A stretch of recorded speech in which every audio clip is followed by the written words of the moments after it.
Ako naman, I just had a few drinks, tipsy, pero wala namang nangyayari kahapon eh. Parang normal lang ako. Rob, obviously, ay hindi ka normal kagabi. Tipsy lang po. Tipsy lang, kuya. Nasobra po talaga yung ininom ko. We saw that in the Asos place. Big Brother. Ray Leon po. Housemates, may sulat ako para sa inyo. May sulat daw. Kailangan nilang gamitin ang wikang Ingles at maging hospitable habang kasama nila si Kathy.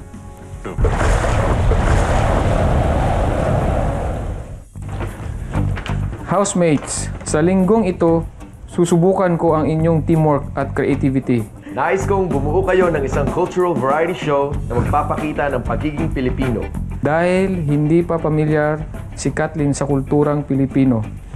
Kailangan nilang gumawa ng isang 30-minute cultural variety show ang dalawang bahay.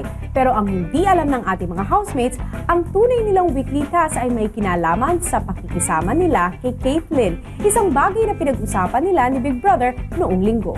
At para sa inyong bahay, dapat ay makasama niyo si Kathleen sa isang production number. Ito ay folk dance na Pandango sa Ilaw. At para sa inyong bahay, dapat ay makasama niyo si Caitlyn sa isang production number. Ito ay ang pakikipag-duet sa kanya ng isang lalaking housemate ng Pinoy love song na Maalaala Mo Kaya. Ang housemate ni Big Brother ay sarili para sa sasagot. Maglakad ka, normal lang. Hindi po ganyan. Ikot. Ay, huwag ka muna ganyan. Hindi mo na ganyan. Mamaya pa mga ganyan. Pinaghahanda naman ni Kuya ang House A para sa magaganap na duet ni Caitlyn at ng isang guy housemate. Ikaw ang makipag-duet kay Caitlyn. Opo, sasabihin ko po. Pero ang kaduet ni Tom, abala pa sa ibang bagay. Oh my God! Second time! Second time! Nice one! Nice one! Pagkabalik ni Tom, agad niyang tinuruan ang kanyang kaduet. First, I have to learn these words because Yeah, it's gonna be really hard. It's in Tagalog and Filipino, our vowels are a, e, i, o, u. Maala-ala mo kaya. Maala-ala. Perfect. Maala-ala mo kaya. That's good. Habang nag-e-ensayo si Caitlyn, kinausap naman ni Kuya sina Rob at Mariel tungkol sa pagkalasing nila nung isang gabi. Ano nga ba ang nangyari kagabi? Had a little bit too much maybe. I had too much. Okay, she had too much. So parang hindi na alam kung ano nangyari kahapon.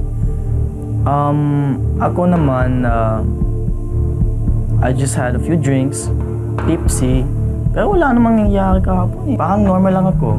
Rob, obviously, ay hindi ka normal kagabi. Tipsy lang po. Tipsy lang, kuya. Nasobra po talaga yung ininom ko. Tapos, nalasing po talaga ako. Sa palagay niya ba, ay tama ang ipinakita ninyo sa inyong bisita? Oo, pangit po yung pinakita naming nangyari. Pero it was the influence of alcohol naman po. Buti na lang din po, walang talagang yung... Huwag mong sisihin ang alkohol. hindi ko po sinisisi ang alcohol. Ang dapat sisihin ay yung umiinom ng alcohol. Bisita si Caitlyn. Pero kayong dalawa ang nagpasaway kagabi.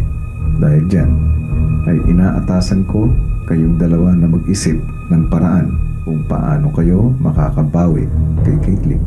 Agad naman silang nakaisip ng pambawi kay Caitlyn. Oy, Caitlyn, we will serve you That's what I for was thinking today. Tapos we will be